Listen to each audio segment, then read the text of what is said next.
ოპოზიციის ალიანსის განცხადებით ისინი იღებენ პასუხისმგებლობას, რომ მოსკოვის მექანიზმის ფარგლებში მომზადებულ ანგარიშში ჩაწერილი კონკრეტული ინიციატივები მოქმედებაში მოვიდეს. ამის შესახებ ალიანსის წევრმა გიგა ლემონჯავამ სპეციალურ ბრიფინგზე თქვა. მისი განმარტებით საუბარია 4 ყველაზე მნიშვნელოვანი ინიციატივაზე. ოპოზიციონერი პოლიტიკოსის თქმით, ისინი აპირებენ მიმართონ გაეროს უმაღლეს წარმომადგენელს ადამიანის უფლებების საკითხებში, რათა მათ განახორციელონ საკუთარი მანდატი. როგორც ლემონჯავა ამბობს, ისინი ასევე იწყებენ აქტიურ კოორდინაციას საერთაშორისო პარტნიორებთან იმისთვის, რომ მათ ქიმიური იარაღის პრევენციის საერთაშორისო ორგანიზაციას მიმართონ, რათა ქართული ოცნების მიერ ქიმიური იარაღის შესაძლო გამოყენებასთან დაკავშირებით გამოძიება დაიწყოს.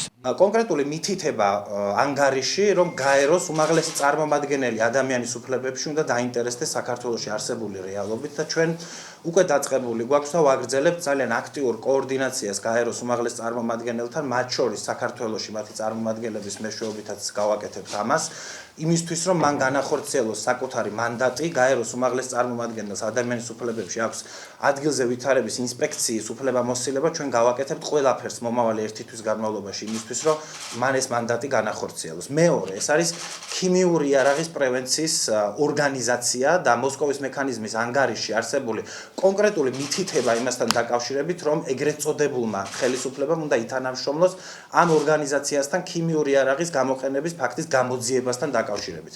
ჩვენ ძალიან კარგად ვიცით, რომ ის ხალხი, რომელმაც საკუთარი მოქალაქეების წინააღმდეგ ქიმიური იარაღი გამოიყენა ამ თანამშრომლობაში არ შევა, ამიტომ ჩვენ ვიწყებთ აქტიურ კოორდინაციას ჩვენ საერთაშორისო პარტნიორებთან იმისთვის, რომ მათ მიმართონ ქიმიური იარაღის პრევენციის საერთაშორისო ორგანიზაციას, მან დაიწყოს გამოძიება საკუთარი წესდების შესაბამისად ქიმიური იარაღის გამოყენებასთან დაკავშირებით. ასევე ოპოზიციის ალიანსის წევრები გეგმავენ საფრანგეთის საგამოძიებო სამსახურებთან კომუნიკაციას, რათა ბიძინა ივანიშვილის წინააღმდეგ გამოძიება ეროვნულ დონეზე დაიწყონ. მათი თქმით, ამ შესაძლებლობას მოსკოვის მექანიზმის ანგარიშში არსებული ჩანაწერი ითვალისწინებს. გარდა ამისა, 9 პარტიის ერთობის განცხადებით, ყველაფერს გააკეთებენ იმისთვის, რომ ივანიშვილი ჰააგის ტრიბუნალის ბრალდებულის სკამზე აღმოჩნდეს.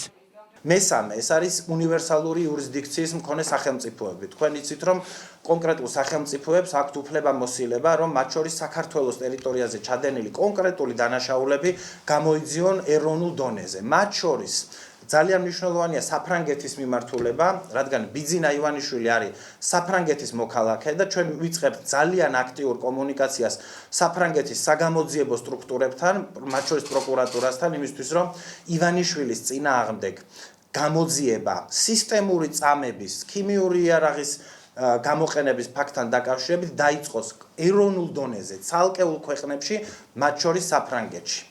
და მეოთხე, ეს არის საერთაშორისო სისხლის სამართლის სასამართლო, რომელსაც საზოგადოება იცნობს ჰააგის ტრიბუნალის სახელით. მას მერე რაც ლუკაშენკოს და მისი რეჟიმის წინააღმდეგ ჰააგის სასამართლოს პროკურორის ოფისმა დაიწყო გამოძიება, სავსებით რეალისტურია, რომ ივანიშვილის რეჟიმის შემთხვევაშიც მოხდეს ზუსტად ესე.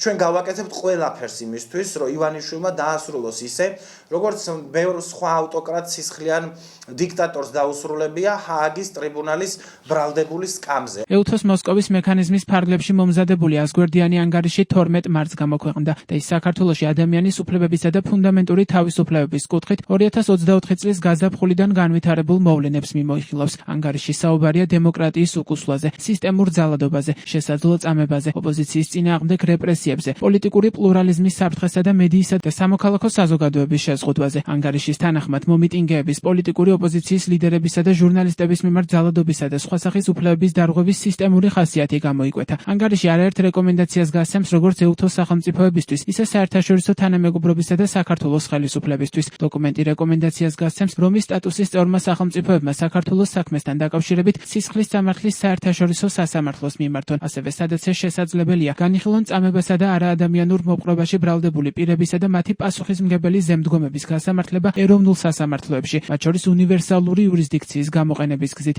ანგარიში ეუთოს წევრ სახელმწიფოებს რეკომენდაციას აძლევს განიხილონ მიზნობრივი სანქციების დაწესება იმ პირების მიმართ, რომლებიც დოკუმენტში აღწერილ განსაკუთრებით სერიოზულ დარღვევებზე არიან პასუხისმგებელნი.